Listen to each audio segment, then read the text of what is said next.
Annie had been dating Jack for 14 months, believing he was the heir to a diamond fortune. In reality, he was one of the world's most notorious con artists. One day, Annie stumbled upon a news story. The headline photo of the Tinder swindler was none other than her boyfriend Jack. She clicked in and read about Jack's real story with another woman. They had met online, and on their first date, Jack treated her to a lavish dinner at a 5-star hotel. Later, he even sent her expensive bouquets of roses. When their relationship deepened, Jack began asking to borrow money. In the end, he scammed her out of $250,000.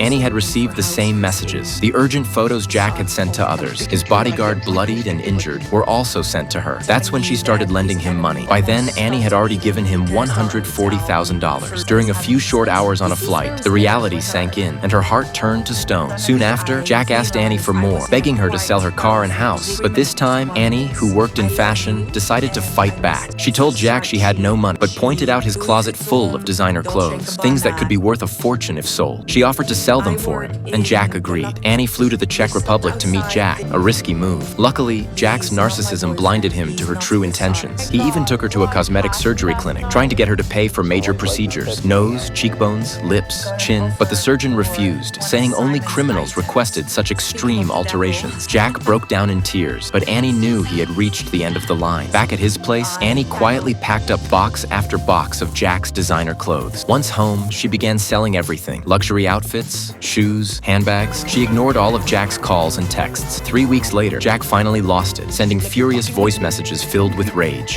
And you will get the worst fucking enemy you have ever seen in your life. For you and for your fucking family. His true colors came out. One moment he was sweet, the next he was threatening, swinging wildly between anger and begging. Soon, he tried to play the victim, sending Annie photos of himself in a cheap hostel, scruffy and unshaven, complaining it was only 1 star. Annie couldn't help but laugh. His mask had completely fallen off.